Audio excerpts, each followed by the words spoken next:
Thank you very much for inviting me again. Maybe as a start, who of you has been here 3 years ago? Okay, so who of you was not drunk on the beach 3 years ago? Had the chance to see a few bits of the talk already. And I'm trying to get used to hearing me again and again. Okay, I changed a few things, and what I'm trying to do with you today is giving you an idea of why technology is heavily influenced by our own values. Yeah? And to give you a little bit of my background, or our background, I'm just here as a representation of these folks. So there's Christian, Maren, Laura, and Bennett. And Laura sits over there with the curly hair. You probably have seen her already. And behind the ideas you hear today, there's Tech. That's a company that is an acronym that stands for the Art of Embodying Change. And the Museum of Values. And we do exhibitions around the world around values, where we bring people into connection with their own values and with people around them, and the neighborhoods, the people they live with, their families, friends, and more companies started asking us to do the same thing with their leaders. And that's what we're doing. And the first thing I did, I'm on a tech conference, and I have no connection to the traditional tech, as you might know. And so what does technology mean? Where does the word come from? Does someone know? Technology, where does it come from? It's a Greek word, and it's separated between art and craft. That's probably the one that's on the other side, and study and knowledge. Yeah? And it's the systematic use of knowledge to practical ends. And we use that mostly for digital tech. But something I found as well is that K-pop, for example, is called a cultural technology. And you can use it, and you probably know, from design thinking sprints to leadership development programs. They're all technologies, cultural technologies. They are social technologies that we all use every day. Yeah? And a typical K-pop management goes through 4 phases, from casting to training, producing, and marketing. And we do that every day. And we normally confuse that with that everything is digital when it comes to technology. But there are other things that we can plan for. And we want to look into that. And when we look into this social phenomena of technology, I want to speak a little bit our value sensitivities. So what I mean by that is everything we do is somehow loaded or influenced by our values. And we take a deeper look how your technologies are influencing the way we live, behave, and relate to each other. And why is that important right now? And when I started looking into this talk, I was overwhelmed a little bit with all the crises and paradoxes that we are in right now. So when I started talking with Lars, there was still COVID. And the reckoning of COVID is stay calm, reflect, go into yourself. The climate crisis says, act, do something, go out, glue yourself on the streets right now, better than now than tomorrow. So act. The third thing is the justice movement says we need to talk. We need to talk about how we behave, how we relate to women, how we pay each other, in what way is fair and what not. And the first thing is our political structure is more and more confusing. We need to vote in systems that we don't really relate to, right? So we see Trump, we just saw Brazil, and other things that are happening. And all of that is happening as some sort of like a meta crisis. Who is doing what, with what imagination to solve whatever? And it's so overwhelming, right? That's happening, while something else is happening. And the first thing is, the world is getting smaller. What I mean by that, I have more in common with people that live in London. I'm living in Berlin, than with people living in Brandenburg, that's around the corner. But I'm sharing a political system with people from Brandenburg, obviously.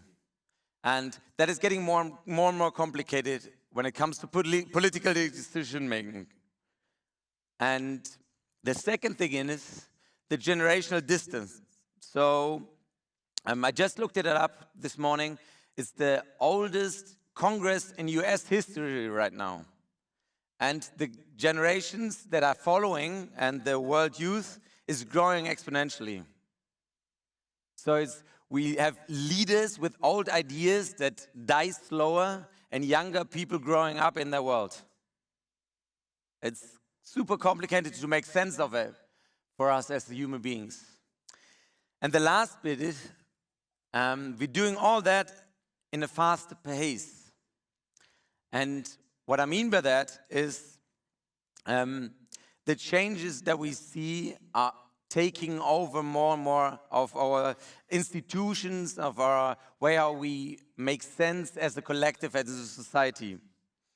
And that is getting harder and harder. And all that is happening at the same time. And a famous guy called Gus said the following. I read it out to you. I used to think that top environmental problems were biodiversity loss, ecosystem collapse, and climate change. I thought that with 30 years of good science, we could address these problems. But I was wrong. Top environmental problems are selfishness, greed, and apathy. And to deal with those, we need a spiritual and cultural transformation. And we as scientists don't know how to do that. And that got me thinking a little bit. And so I think in some ways our idea of sense-making is failing us right now. And I think that our sense-making mechanisms are failing us. And why do I say that? I say that because we started working with someone who's called Professor Dr. Christian Welze. And have you seen that chart before? So nobody was at the conference 3 years ago. At least not paying attention. And what they did is they're doing a world value study. And he's the vice president. We worked with him for a while. And what they do is in 174 countries, they do a study on values and ask people what is important to you and what not, and it's a long list. Yeah? And what I'm showing you that is because it starts moving a little bit. And what you see on the left side is traditional values that are normally something like religious beliefs, like family values on the down left. The upper part is secular rational values. That means I can choose more of my own, I live a more liberated life, I need to make sense for myself. Down there, survival values, obviously what it says is I just need to take care of the basics. And on the right down there is self-expression values. How much can I express myself in who I am and who I want to be? Okay? And they did that over years. For I think 60 years they're doing that, 50 years. And you now see how every country starts moving, and you see the years, and how we all change, and our beliefs change, our value system change in every country. There's no country that stays the same. It's not always going in the right direction, it's not always going up and right, it's also going down, it's constantly moving as like a whole system, right? And it's super interesting to see. You see down there in the middle, you see also Vietnam changing, going back up, and changing constantly. The Swedes, the Nordic countries are moving more and more into the right upper corner, and it's happening constantly. I can play that again. Jan, can I ask a question? Yeah, of course. What is changing these views? Yeah, I come to that in a second. Yeah? Okay. Yeah, and we can speak about that because it's a good question. Yeah?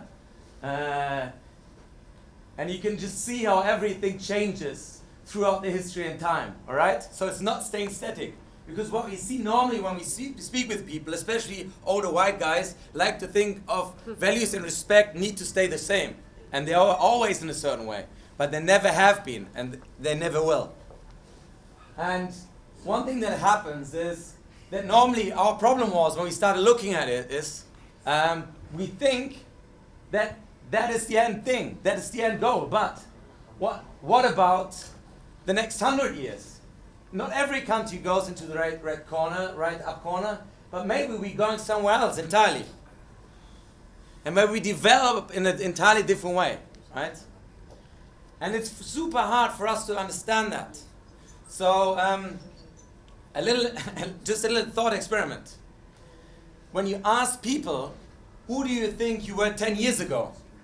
Everybody says, well, most of the people, I was an entirely different person. I was drunk all the time, I was studying, I didn't have any responsibilities, everything was amazing, my life was better, or whatever, right? Or my life was worse. And if you ask people, who do you think you are in 10 years? Most people reply, I will stay the same, obviously. I mean, I'm still me, right? It's super hard for us as human beings to grasp the concept of future. And not technologically, but personally, individually. Who do I want to become? How do I want to live by certain standards? Super hard to get our head around that. And on a cultural, even bigger level, that's unimaginable for us right now. We don't know. We don't know. Democracy is just one idea that we use right now, and we don't even grasp the idea of what could come after. But there will be something. In 100 years, we will make a lot of fun about what we thought today. Huh? And then to the misconception of values, there's no difference between collective values and individual values. Okay. To your question, what make values change? Yeah. First of all, we in Western culture, and I don't know if that's entirely true for certain aspects here in Asia, in Southeast Asia and Asian countries, but our idea of values, of individual values and collective values, are treated as the same.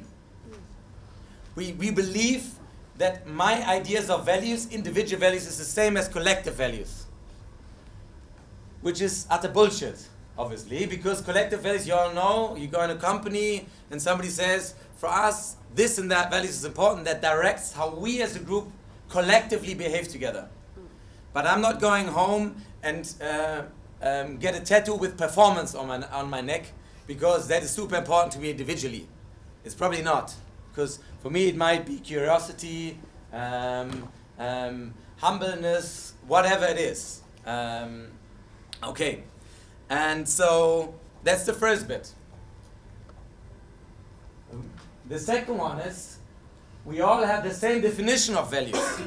Maybe also to the last one, we can share that anecdote later. But we all have the same definition of values. Okay, if I say, try to imagine a tree. Try to picture an image of a tree in your head.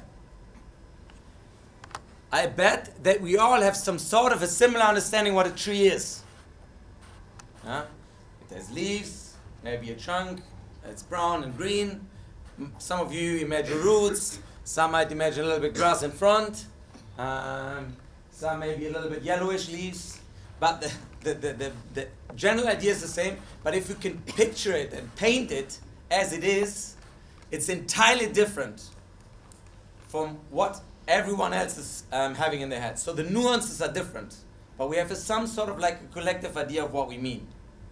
So if everybody says, anyone says to you, one should have more respect, that's the stupidest idea you can do, because one is something external, and some sort of respect doesn't mean anything. Okay? So and the third thing is, and that's my favorite bit, is we love to write values on walls, especially in startup cultures. We are this and that, and then after that we're great. But that is a little bit like the story of a sad man who is sad because he doesn't have any feelings, right? But while not understanding that he's sad, and sadness is a feeling. Your company has by its nature some sort of an understanding, of an unconscious understanding of what we value here and what not.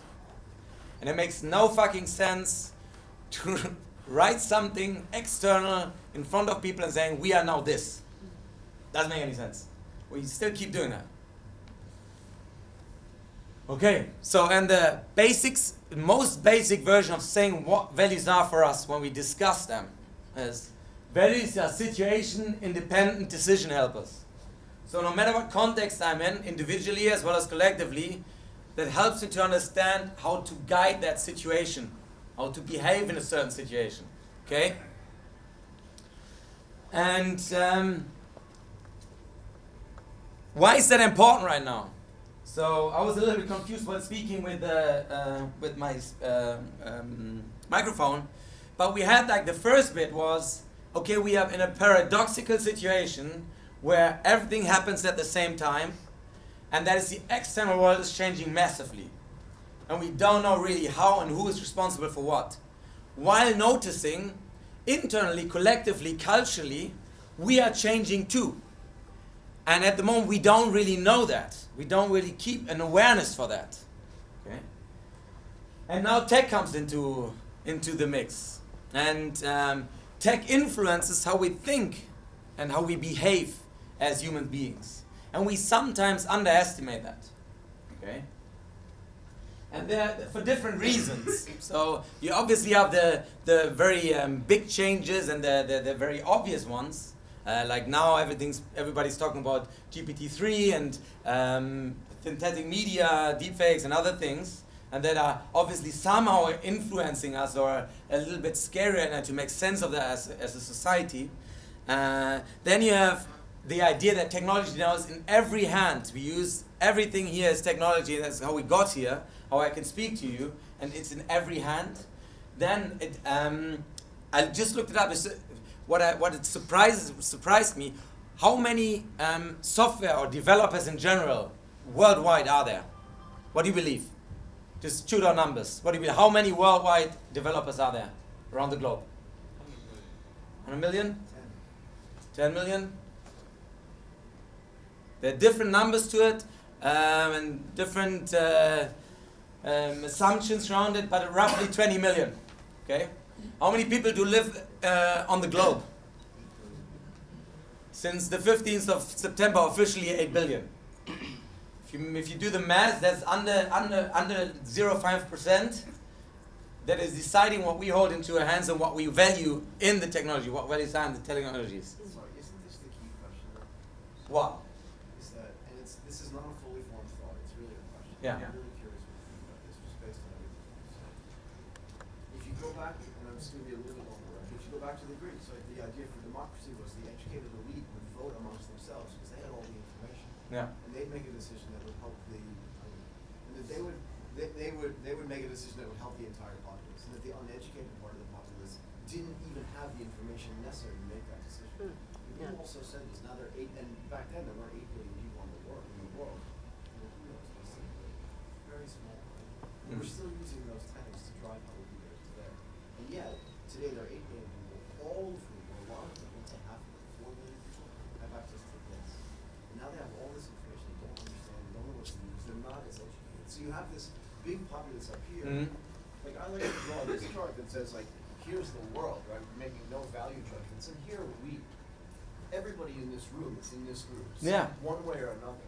But this is the rest of the world that's doing all that shifting that you're talking about. No. Because now we're actually asking them what they think. Because before we didn't, right? So isn't this and the amount of people in the world and their access to information the thing that's changing all of this stuff? And part of the reason why we don't know where we're going, because in the history of the world we haven't given access to that information to this many people at the same time so quickly. Mm-hmm. Entirely true. I'm entirely on your side. I don't know what the impact of that is. That's Yeah, I don't know. Question. So I have also I stumbled upon a few things while doing this. So while I'm also at the beginning, I was quite nervous. Now it's okay, but at the beginning I was quite nervous because normally I'm not coming from the tech background, and I'd used all the things that we did so far and translated it more and more into your world. So if I get something wrong, please let me know. Okay? It's a lot of me not guessing but reading, trying to read up with what you do. Okay? But to your question, and one thing that happened, or what I noticed, or what I came across, is the idea. We have a political system where you can just, in Western Germany, Western Europe, where you can just participate without doing anything. You just have to turn 18 or 16, depends what you vote, and where you are in what country, and you're allowed to vote.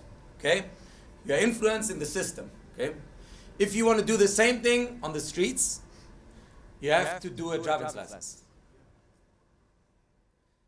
You can get kids, but you don't have to do anything for it, which is totally fine. I don't have a position for or against it. And I'm just trying to make sense while talking with you, make sense of this. Okay? So that's one aspect of it. And maybe the other aspect that comes with it, and I get deeper into it, is even if so I just looked up how many healthcare workers are there around the world. It's a roughly average, or roughly similar number to tech, right? It's 29 million.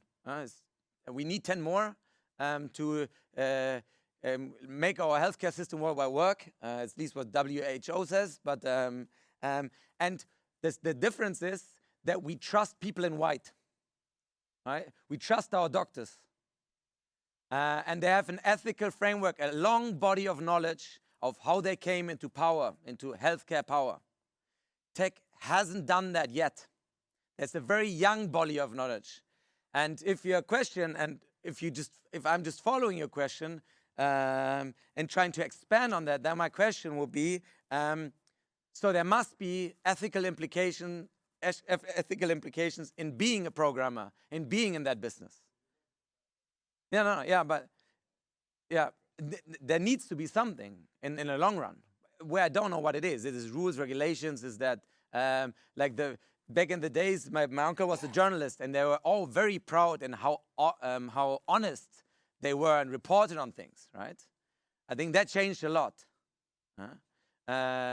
And yeah, it's just an interesting conversation. I think it's really hard and really important to get into that. And the last bit maybe is our cultural influence, or technology is very heavily influencing our culture, how we behave, power structures, our language, and I get deeper into that in a little bit.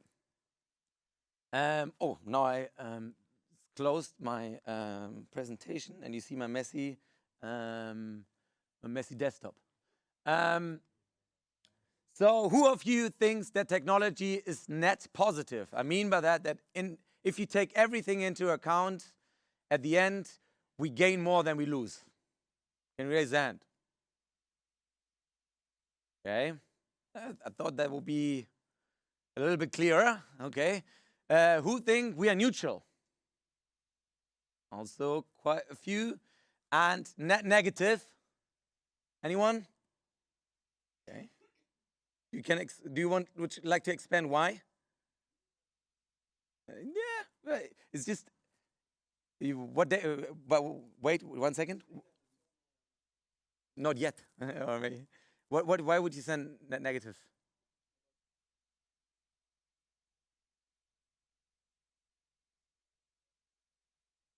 Mm-hmm. Mm-hmm.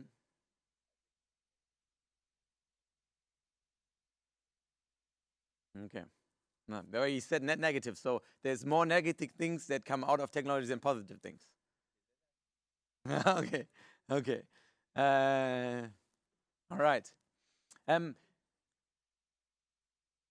Because what I'm trying to get to is when we speak normally with people, and now I'm getting more into the last couple of days speaking with you guys and with people from technology, there are normally two arguments that we see or that we hear. First one is it's net positive. Okay, there are a lot of bad things happening. I know. There's Facebook, there's TikTok, there are other things. I get into this in a little bit. But in the end, we gain more than we lose, right? And it's a little bit, I looked it up. Some people call it the email paradox. A lot of people are downloading these chat GPTs for their email, for writing their emails, right? And what you can see already is that more emails are in the system and nobody's actually replying anymore, but there's more work to do. So you're not writing individually, you think you write less emails, but collectively, we all write more emails. So you have an individual, egoistic idea of what saves you time that make the rest work more. Okay, so I think that is the fate's fallacy, and we get into like externalities and second and third order effects in a little bit. That's the first argument we get normally.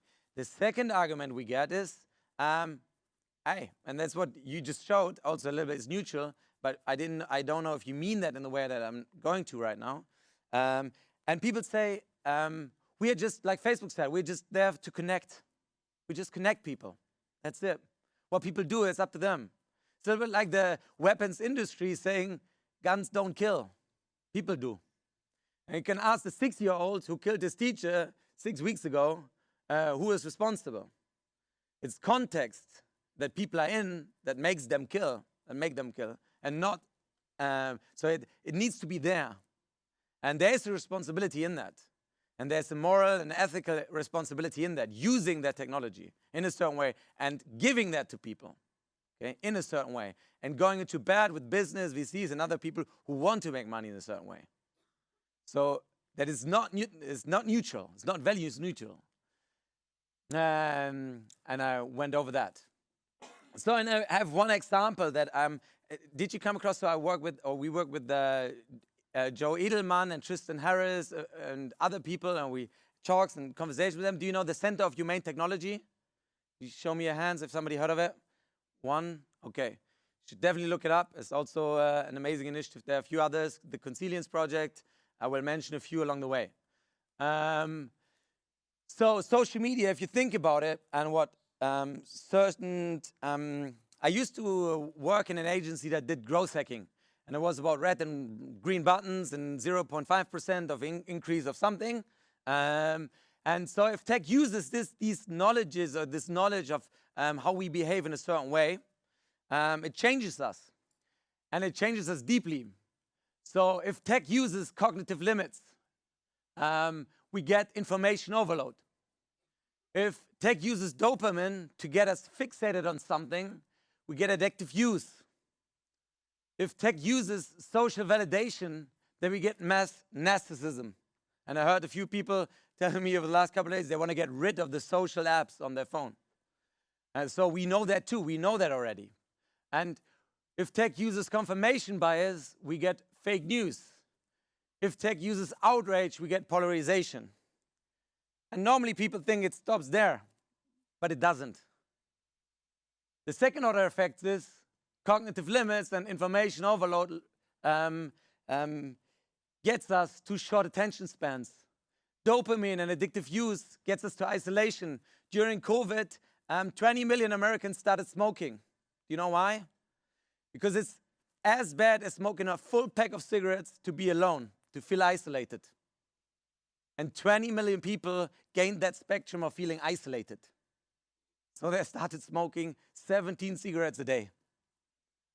Then social validation, mass narcissism leads to teen depression, also a massive topic right now.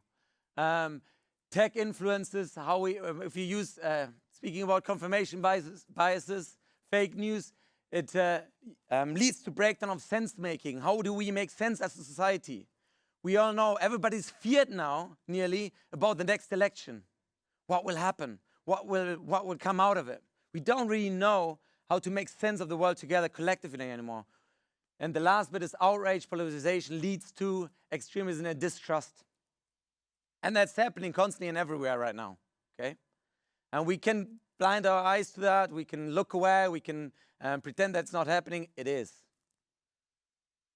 So with that, I don't know how I look time-wise. So we started with the world is paradoxical, not good or bad. I don't know if you read Hans Rösling's Factfulness. The world is also better in a lot of ways and getting better in a lot of ways, but it's paradoxical. It's not, you cannot make sense of it in an easy way. What we used to get into a study that we did a while ago, and we called that the KISS paradox. There's normally in industry, KISS says keep it short and simple. A lot of people want to have it short and simple, but yet have an understanding it will never be easy again. And that's what leads to Trump. Everybody knows the world is complicated, but let's build a wall. Doesn't solve the problem, but at least do something. Okay. So that's happening constantly. We're overwhelmed collectively to deal with that. That's happening externally. Internally, we saw a little bit how values and our value systems collectively are changing. How we're trying to make sense of that we express ourselves more and more. And the last bit is what you just heard is like technology is somehow involved in this and is influencing us. Okay. And I don't want to only talk about the things that are somehow moving us or not only going great, but also what do we do with this? How do we lead by this? And what does it mean for organizations like yours? Okay, since we are not, is somebody a politician? Probably not. So most of you have companies or are involved in industry. So how do I lead? By example, how do I lead in this world? What do I do with this? And one thing I came across, I don't know if you've seen that before, is Gaping Void, making amazing comics about organizational culture. Do I have a religion? No, I have a charismatic CEO. Quite funny. Normally, the ones being CEOs laughing out the loudest, feeling quite proud in a sense. A while back, I was invited in Europe to a dinner, and there were only CEOs, and one of them met Elon Musk, and they were behaving like all the others. So you can also replace CEO as charismatic industry leader, and it's the same thing because our filter bubbles stay the same, and we all worship. We all worship certain ideas, and we worship the Silicon Valley idea of doing business. Which is interesting, which was interesting, which is still interesting, and can be and should be and maybe. I don't know how that's here in Vietnam, but in Germany we do that a lot. And the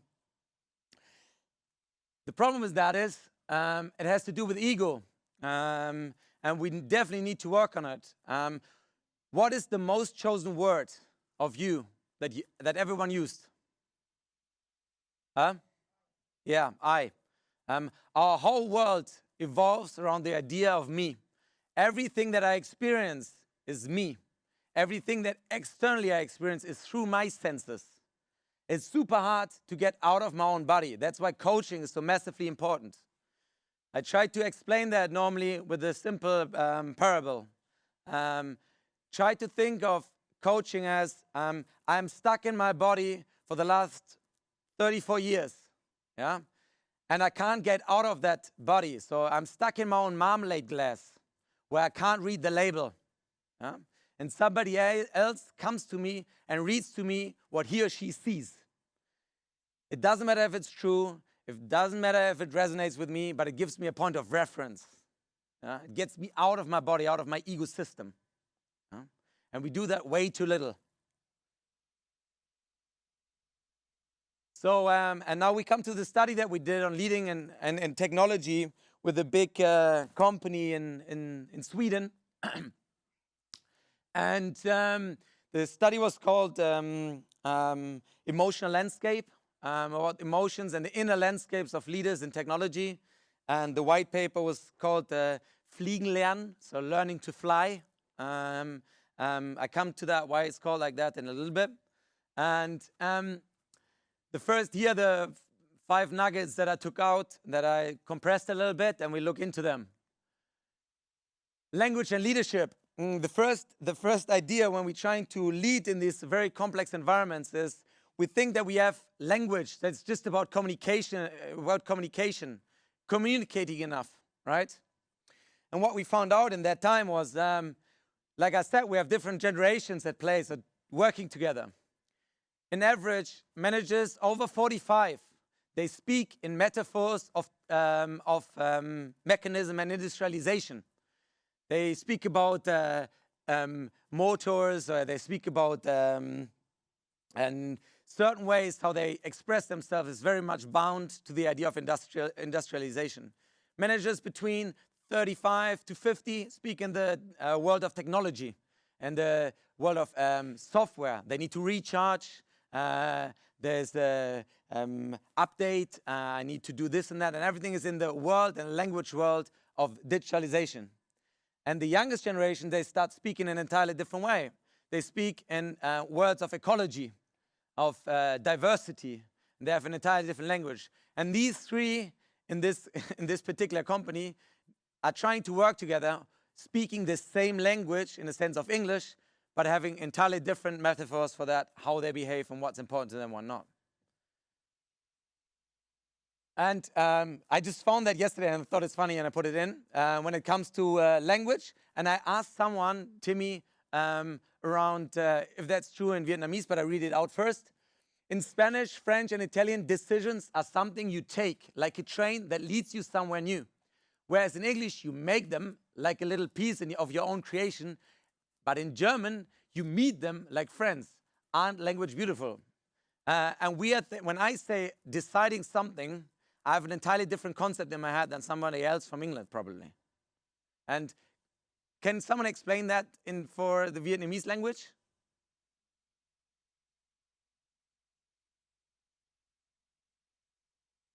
Is there a reference for you to explain that? Someone?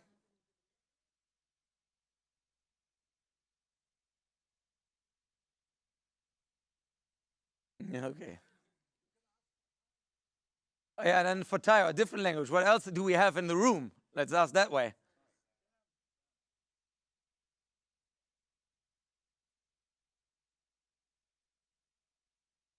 Yeah, there's the verb that you connect to the subject. Yeah, I can see. Oh, sorry.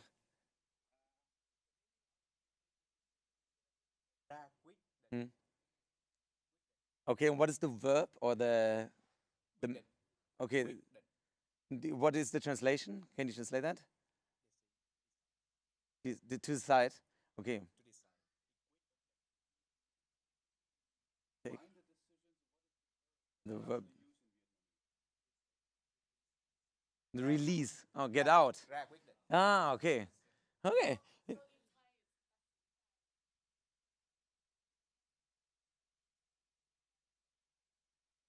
Ah, wow. So it's like bravery. Oh, wow. It's amazing how different these things are. And we discussed that in English while I'm from German and you have an entirely different background from Thai. And then we're trying to think, or we think we're coming from the same perspective, but we're using English, but we have a different concept behind that word. And we forget that constantly, okay? So that's important. Then my favorite part, body as a strategic asset. What we learned is that tech people, especially other managers too, but they're very much into their heads. They think cognition happens in your head, okay? Cognition is this, and you have your computer, this is your brain. But cognition happens in your whole body, okay? And it happens everywhere. And we tend to oversee that. And while the study was called Learning to Fly, is when, and I use the example quite often, so bear with me if you heard that before. In the First World War, there was the first real production of flight machines, or now planes, that were used heavily and produced. But how do you train people that have never flown before and they are not really ideas how to train people? So what they did is they explained on a chart how the physics work for flying, how much air needs to go over and under the plane so that it flies, and then said, now you know, good luck. And obviously it didn't work. And what they start building, very smart, I'd used a different picture because the the quality was better. But there are super funny pictures of mostly men sitting in rounded bathtubs to find a way of simulating the idea of flying, right? And that reduced the risk of crashing by 70%. It's insane. And so we make sense of our world through and with our bodies. And we oversee that constantly. Another example that I told yesterday, we had a discussion around, okay, what is cognition? How does it work? So there's the company that is a logistics company, and they're truck drivers. And the truck drivers themselves are unloading their trucks, right? And they had a lot of injuries while unloading. And they thought it's because of security standards and other things. But what they found out, or what we found out when we discussed it and we came up and there were different things, is that if you drive for 10 hours, you step out of a car and directly lift something very heavy, you're still mentally in your head of being a driver. You're not fully aware of how you behave while lifting something up. You can have as many lists and whatever you want to have, that doesn't switch your idea, your mental state of carrying stuff, okay? And the simple solution was, everyone got this belt that you normally get into like heavy weightlifting, and before, that was the only thing, before lifting anything, you put on that belt. And then also, the risk of getting injured reduced drastically. Because you switch your mindset, you switch the way how your body behaves in a situation, okay? So the body is a strategic asset, something that you can deal with, that you can make sense of the world with, okay? It's not something that is something abstract and right? So it's very heavily influencing how you lead people, how you behave with people, and other things. And we found that out. That was interesting. Negotiating identities, also quite interesting. So a friend, Joanna, did a study with the automotive industry. And she interviewed young students that are finishing and just entering the workforce, okay? And asked them, what is your belief who you are now? And one of them were traditional engineers, German engineers working for automotive, and the one were software developers, come from an entirely different angle, and asked them, what is true for you, right? And what came out of it is software developers, like, I saw that on one of the stickers. It's not a bug, it's a feature. It's like, it's nearly, I heard that so many times, it's nearly like an expression of your own filter bubble. So it's something we iterate, we try, we do new things. And they came from that perspective, describing their world coming from that perspective. And the engineers, they coming from an entirely different perspective. Everything needs to be perfect. There are no flaws. If you build an elevator, it better works the first time. And then they started working together. And for them, they were individually became friends, but working was horrible together because their identity was bound to a certain idea of how I work. And for the leaders, they found, when we discussed that, they found out, or for them it became clearer to understand, I'm negotiating identities of where people are coming from, okay? I get a certain understanding of, okay, this guy has this education, and that's why he probably is behaving in a certain way. And understanding that is super important as a leader. And the next bit is quite interesting, or I found a little story. When you look into solutions, we're all very solution-driven when it comes to this idea. People normally ask, where does this come from, that come from? And there's this story of a toothpaste company who wants to sell 25% more. 19, okay. I'm good. They want to produce or sell 25% more of their toothpaste. The first one, the product manager, the product guy replies saying, okay, we invest research and development. We invest in a new product. It will be amazing. White tooth everywhere. Will sell out immediately. Okay. You ask the sales guy, the marketing guy, says, we now move into different countries. We sell in different drugstores. Easy. The advertising guy says, TikTok, influencers, no problem. We sell out with the first brand on TikTok for toothpaste, sell out directly. And the last guy says, we make the whole 25% bigger. And what you get normally, why I'm saying that parable, is people coming from their own background and selling you solutions as a leader. And it's hard sometimes to understand what the actual problem is if you get the solution right away.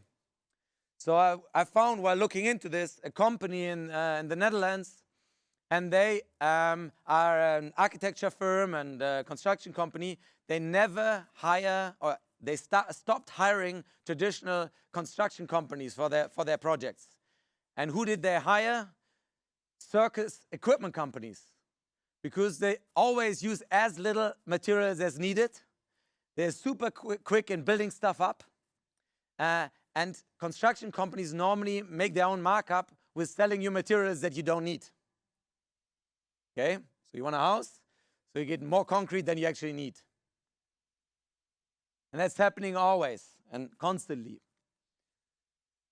And the last bit is leadership is changing the playing field, or means changing the playing field. Yesterday, in our conversation with Lars, we had a short moment. I looked in, I just found it interesting. I was just interested in why linen in hotels are always white. Because it's super hard to trick you into believing something is clean when it's white. You need to be, everything is normally perfect when it's white, and then you can see flaws directly and immediately. So it's not about, the opposite of trust is obviously transparency. So there's the famous saying in Germany, Vertrauen ist die Reduktion von Komplexität. So trust is the reduction of complexity, and the opposite of trust, of meaning, I don't need to know, because I'm trusting you, is transparency. So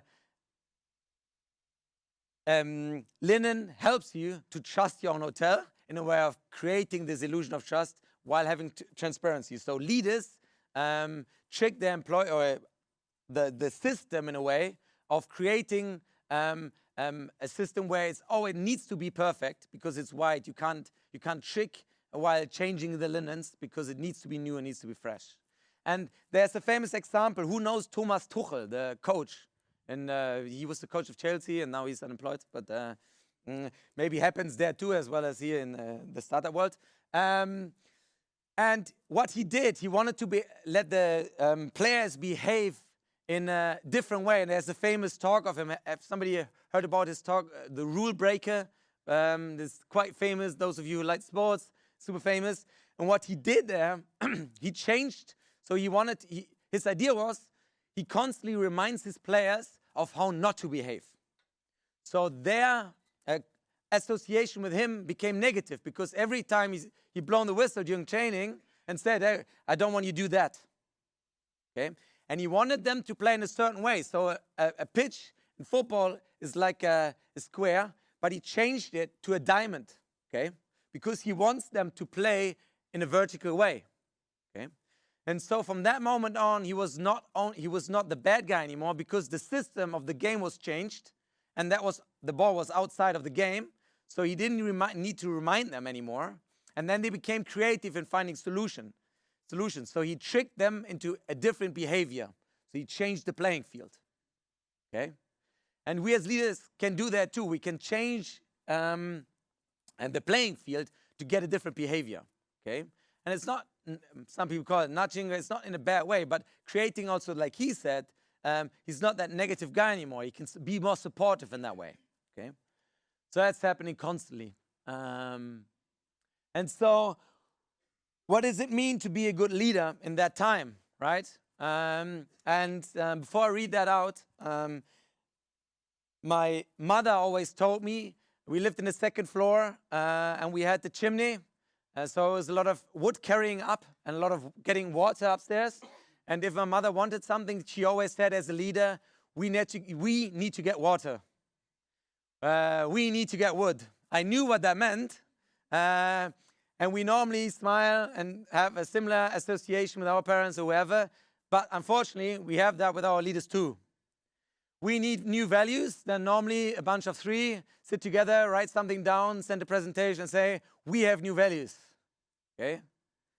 And that's not really helpful. That's not really co-creative. I get into an example how we do that now, but we believe you need to be a good weaver, okay? And weaving is an idea when you weave two strands together, the integrity of the individual components can remain, but you end up with something that's ultimately stronger than yet what you started with. And what we believe, and I get into an example, is most people say, okay, that's true, it might be true, but we are in different countries with different cultures, different backgrounds. Yeah, it might be harder there, but for international kids, that's called the third culture kit. So you can combine best of all worlds, or best of two worlds, depending on how much you want to combine. And that means if we talk about we need to mean we. We need to mean the idea of co-creating our own company culture and our way of behaving and doing things. And we do that not often enough. And here's an example where we did it. I'm not really a fan of showing too much of casing around, but to get an understanding what does it actually mean. So here's a company that we work with, and they have 25 different locations, and over a long period of time we discussed with every country, with 3,000 people, what their actually values are, what they want to have as values as a collective, how they want to be connected with each other. Did that in 11 languages with a hell lot of translators. And we developed, and after coming up with 4 values, or they came up with 4 values, it's not, the executive team was not involved at all, besides paying. They came up with 4 values, and what we did, we asked everyone, every single one, to hand in a story to one of each values that you have a relationship or a connection to, okay? So it might be somebody handed in a globe, little globe, because he started traveling for the first time and got a passport through that company and was able to travel and see the world. First for job reasons, then attached to his vacation, and was sharing his idea, and his colleagues showed him around the world, and wherever he went, meeting his colleagues. And we collected all of these stories and created, and you see in the back there are these little wooden, not little, but wooden houses, and every value became a little house, or got a little house. And every story was displayed in there. And you can go in and experience, fully bodied, get a visceral experience of what the values mean for each individual in the company. You can listen to them, you can watch them, you can read them, and so on, and connect it to these values. And now, for the next 4 years, these houses are traveling around the world to every hub of that company. And there we did other things also with them. So that was the bit for leaders. But you also, a lot of you are doing things. You're programmers, you want to move things, right? You want to be moved, you want to move things. Okay. And there's a quote that I really like. And it says, good intentions are the devil's path to hell. Okay? There's a lot of good intentions in technology, but there's a lot of paths to hell in it too. And so think before you act. We are in a very peculiar times, a very interesting times, like I said at the beginning. And there are second and third order effects. The things that Facebook showed with social media, they were not intended. They just emerged and evolved. The tech bros that didn't show up here and are quite confused right now, but didn't anticipate the idea of that sustainable energy will be a topic for them. Okay, there are a lot of unintended consequences in technology that we develop. And there's a famous example, or I find it super funny. Have you heard about Amazon's AI to hire people? Have you heard about it? Oh, no, okay, good. So there's a funny example. Amazon built an AI to look through all the CVs that they're getting, right? And rate them with stars like their own products. Okay, and as trainings data, they got infused all their old CVs that they got and people they hired so far. Okay, and it took a while for them to notice that they're screwed, because there was a huge backlash, because all they hired was people who were skiing in the Hamptons, who were white, highly educated, and come from Harvard. Okay, so they said, no, that's not us. That's not how we, as Amazon, want to hire. Okay, and then they ditched it. The problem what they didn't see is that's the actual thing that they hired, but this time it was conscious. This time it was visible, because tech is just rebuilding reality as we perceive it. So no matter who's writing the code is perceiving his reality, her reality into her code. And they did that too. So you can say Amazon is that racist and is that stupid, but they don't want to do it publicly. Okay? So they replicate, technology is replicating reality of our own making, okay? And we are very ignorant when it comes to that. So where all the job growth. And one little story, do you know Paul Watzlawick, the famous, you know, the dog, right? And sometimes we are all dogs, but sometimes, and there's this famous joke of him, where somebody's in a town constantly clapping. And somebody comes up to him and says, why are you clapping? And then he says, yeah, I'm getting rid of all the giraffes. He said, yeah, but here are no giraffes. And he keeps clapping and says, that's why. And he reconfirms his own reality, okay? And we're constantly doing that. We are on all filter bubbles and pretending that we know what's right and what's wrong. And coming from our very own individual perspective, okay? And if we produce code, if we produce technology, if we produce products, take that into account, okay? And we do that way too little, and we are very ignorant when it comes to that. We need to hurry up a little bit. So technology for us should be understood as intrinsically value-laden, loaded, and value-creating, okay?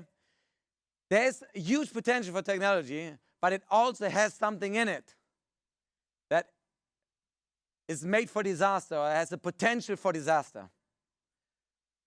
And that begins with our own individual values and what we want to make. So we work with a university, it's called the Utrecht Data School, and they created a framework which is called DIDA, the Data Ethic and Decision Aid. And data helps data analysts, project managers, policymakers to implement values and recognize ethical issues in data project management and policies. And what it actually does, to put it very plainly, is before you start anything, you ask yourself, what do I value? What is important to us collectively?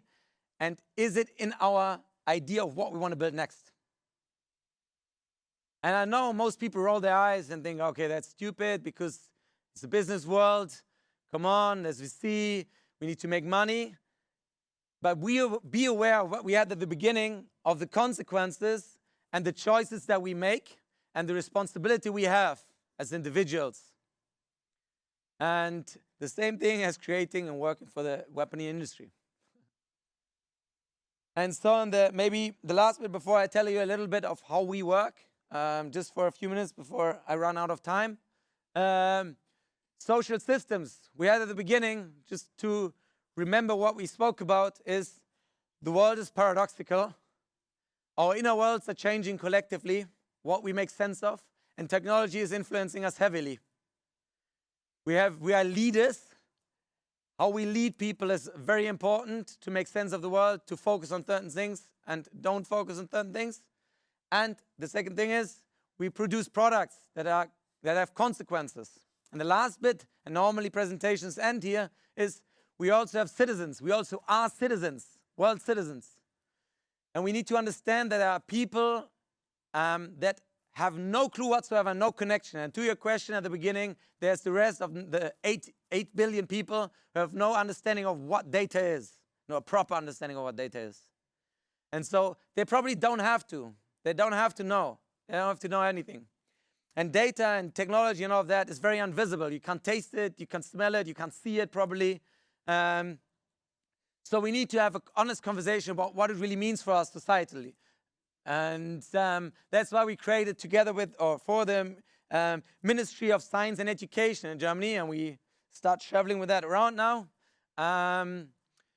It's called Data Lab, and it becomes the space for public, as a public meeting spot where people can meet, address, and understand what it actually means. A little bit, my reference normally is, for us in Germany at least it was the case, if you had biology in class in the 7th grade or 6th grade, whatever, or 8th grade, you needed to do experiments. You need to learn that you had a hypothesis, the material that you needed, your assumptions that were in there, and you learned how to think like a scientist, a little bit at least.